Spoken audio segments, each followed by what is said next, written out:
Beleza, então, pessoal. Bom dia, boa tarde, boa noite para quem está assistindo aí depois.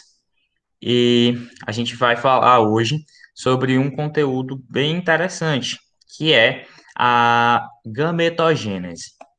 Eu vou aqui abrir Opa, peraí, deixa eu só abrir logo aqui os slides, aí eu aceito quem está pedindo para entrar agora. Deixa eu ver aqui. É o Anderson. Permitir. Beleza, quem entrou agora foi só o Anderson. Não sei. Para mim tinha entrado mais de uma pessoa, mas tudo bem. Pronto, tá aqui. Então, pessoal, eu vou colocar aqui os slides. Qualquer coisa, vocês falem pelo microfone. Caso vocês não estejam mais vendo o slide tenha sumido, vocês falem pelo microfone, porque eu não consigo ver o, a, o chat e nem a tela do Meet quando eu estou apresentando. Fica em tela cheia. Aí que tem alguém tentando entrar, justamente, né? Que eu ia começar aqui, mas tudo bem. Vamos lá. É a Liv. Beleza. Vamos lá. Então, pessoal, a gente tem aqui já algum conhecimento sobre os métodos reprodutivos, né? A gente já ouviu falar de meiose, já ouviu falar de mitose, e agora a gente vai ver onde se aplicam esses conteúdos, né? A mitose a gente já viu, né? Que é um tipo de divisão celular, onde as células vão ter a mesma quantidade de DNA da célula mãe, né? O mesmo número de cromossomos, e que a meiose vai reduzir esse número de cromossomos ao meio, né? E a gente descobriu que a meiose é importante para manter sempre o mesmo número de cromossomos, né? Então, a divisão por meiose sempre vai gerar ou gametas ou vai gerar esporos, né? No caso de esporos, a gente vai ter lá as plantas, né? Algumas plantas geram esporos, outros organismos, como fungos, também geram esporos, né? Mas o fato é que existem meioses, né? Que vão gerar esporos e meioses que vão gerar gametas, né? Então, o que são exatamente os gametas, né? Gametas são células especiais, são células germinativas, também chamadas de células sexuais, que são utilizadas pelos organismos para alcançar a reprodução, certo? O objetivo final da produção de gametas é alcançar a reprodução. Então, a gente vai ter basicamente dois tipos de gametas, né? Os gametas masculinos e os gametas femininos. De forma generalizada, de forma geral, né? Os gametas masculinos, eles são normalmente chamados de espermatozoides. E os gametas femininos normalmente são chamados de óvulos. Mas a gente vai ver nessa parte aqui, lembra que eu tinha falado para vocês, que a gente ia falar sobre o termo óvulo, né? O termo óvulo, ele não é bem assim cientificamente adequado. Por quê? Porque, a rigor, o gameta feminino não é o óvulo, ele é o ovócito 2. E a gente vai entender daqui a pouco na ovogênese. Então, a gente divide a produção de gametas, né, as fases, os estudos da produção de gametas em duas, né? Obviamente. Um, a gente vai estudar os espermatozoides e os outros a gente vai estudar os óvulos, né? A gente vai chamar de espermatogênese, a formação dos espermatozoides, e ovulogênese, a produção de óvulos, certo? Então, a gente vai iniciar falando sobre a produção de espermatozoides, que ela é bem mais simples do que a produção de ovócitos, certo? E a gente vai entender também. Então, normalmente, o sistema reprodutor masculino, ele é bem mais simplificado do que o feminino, né? O feminino sempre tem mais uns detalhezinhos diferenciados. Os masculinos, normalmente, eles são bem simples. Então, vamos lá para frente. Vamos começar então aqui falando sobre a espermatogênese. Bom, os espermatozoides, como todo mundo deve saber já, né? Eles são produzidos nos testículos. Os testículos, eles são glândulas que conseguem produzir tanto células germinativas como os hormônios que dão características aos seres humanos do sexo masculino, né? Os testículos, eles vão produzir a testosterona, que é o hormônio masculino que vai dar as características sexuais secundárias. Então, os espermatozoides, eles são produzidos através de células germinativas que são consideradas imaturas até você atingir a sua maturidade sexual, né? Que ocorre normalmente nos meninos lá entre os 12 e 13 anos, que é quando eles vão começar a produzir a testosterona, né? Antes da produção de testosterona, os meninos não conseguem produzir espermatozoides, certo? Então, quando ele atinge aquela idade mais ou menos de 12, 13 anos, ele vai finalmente conseguir produzir testosterona e aí vai começar a produção de espermatozoides, certo? Então, a primeira fase da produção de espermatozoide é chamada de proliferação ou multiplicação. Lá dentro dos testículos dos meninos, né? A gente vai ter umas célulazinhas, né? Chamadas de espermatogônias, que são células, como eu falei para vocês, imaturas, né? Elas ainda não têm flagelo, elas têm ainda uma quantidade muito grande de organelas, enfim, ela tem uma grande quantidade de estruturas que o espermatozoide final não vai ter. Então, ela é uma célula ainda não preparada para a reprodução, né? Caso essas células aí entrassem em contato com um óvulo, por exemplo, ela não seria capaz de gerar nenhum organismo, certo? Então, a gente vai ter aí essas células sofrendo sucessivas mitoses, né? Então, ela é uma célula diploide, e quando eu digo que ela é uma célula diploide, eu quero dizer que ela tem duas vezes o número de cromossomos normal, né? O número N, que é aquele número 23, né? A gente tem 2N, né? Que no caso aí vai ser 46. Isso se a gente estiver falando de seres humanos, né? Isso depende de espécie para espécie, mas como nós estamos citando aqui seres humanos, então a gente tem lá N é igual a 23, 2N é 46. Então, essas células têm 46 cromossomos lá no seu cariótipo. Então, ela vai sofrer sucessivas mitoses. Por que ela vai sofrer mitoses aqui?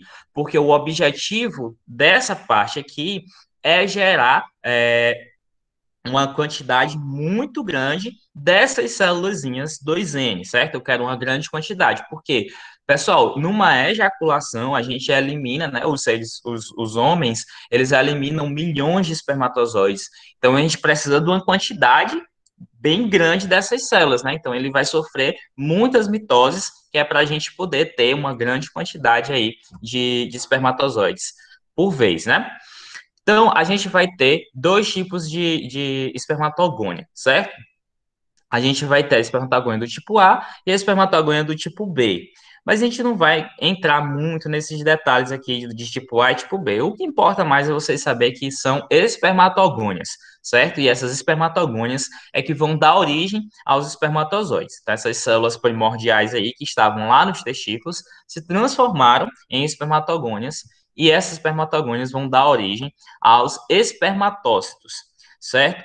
Então, a partir da puberdade, né, a gente vai ter o crescimento dessas células. E aí a gente vai chamar elas de espermatócito primário, certo? Então, quando chegou na puberdade, aí essas células aí vão começar a sofrer a ação de diversos hormônios.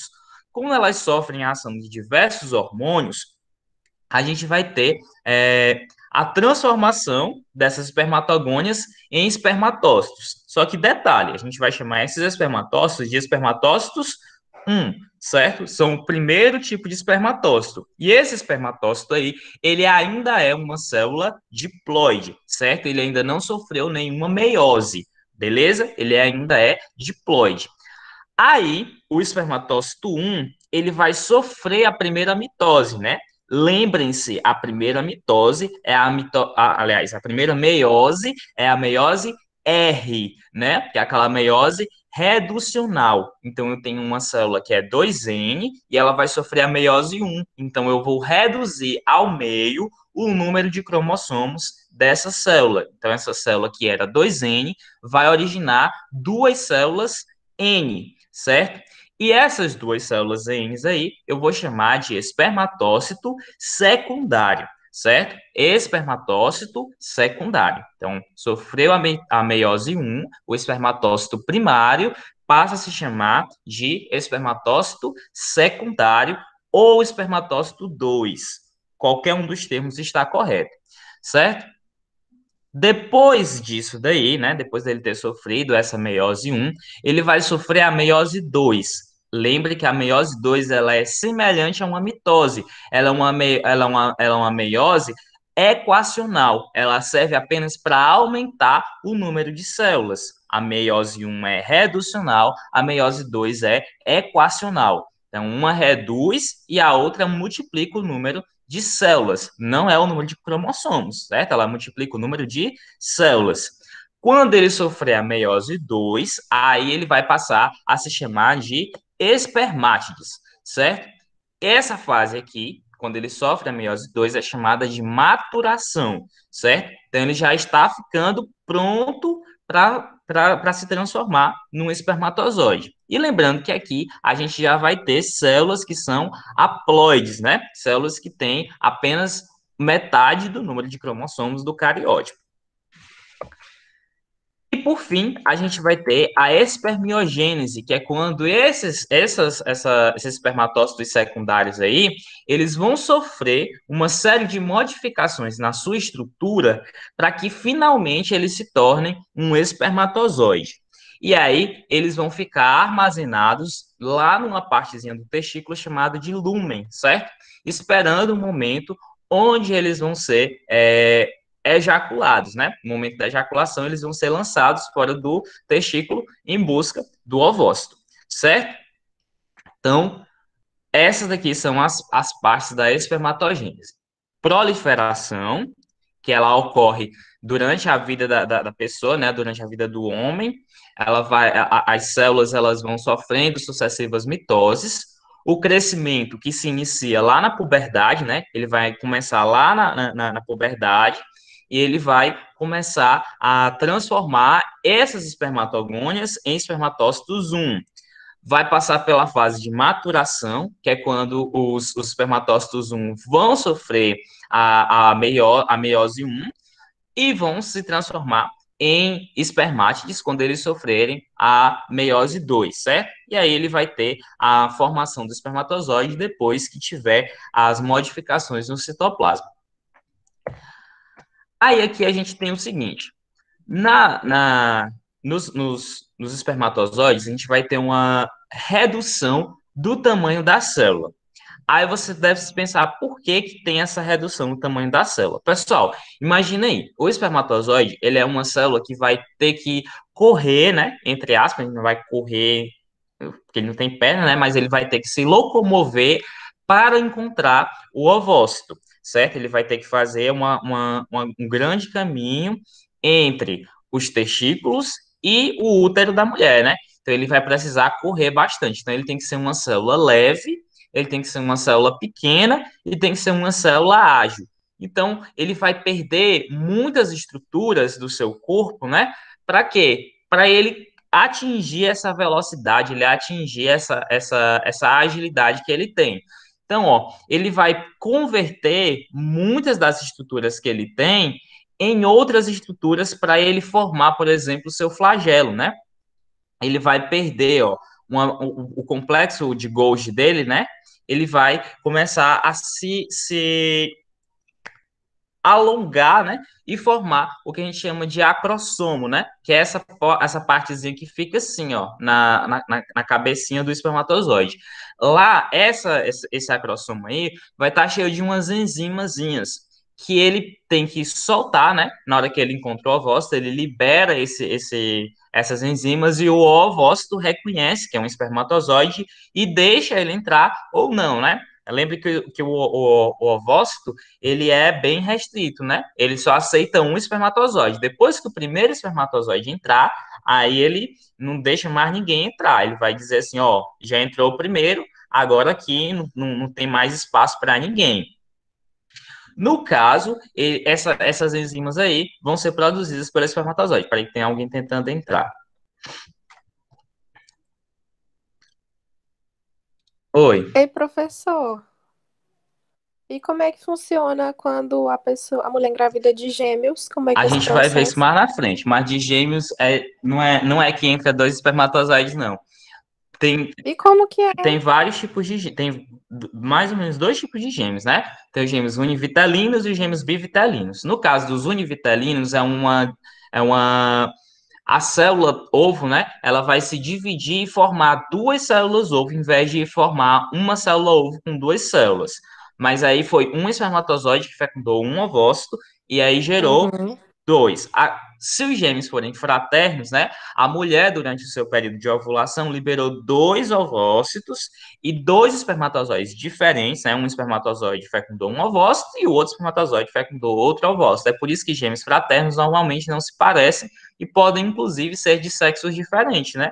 Pode ser um Ah, menino e uma menina, ou pode ser dois meninos, duas meninas, enfim. É, mas os gêmeos a gente vai ver mais na frente, quando a gente vai falando de desenvolvimento embrionário, beleza? certo. Então, pessoal, o espermatozoide, ele vai ter essa. Vocês conseguem ver a seta do mouse?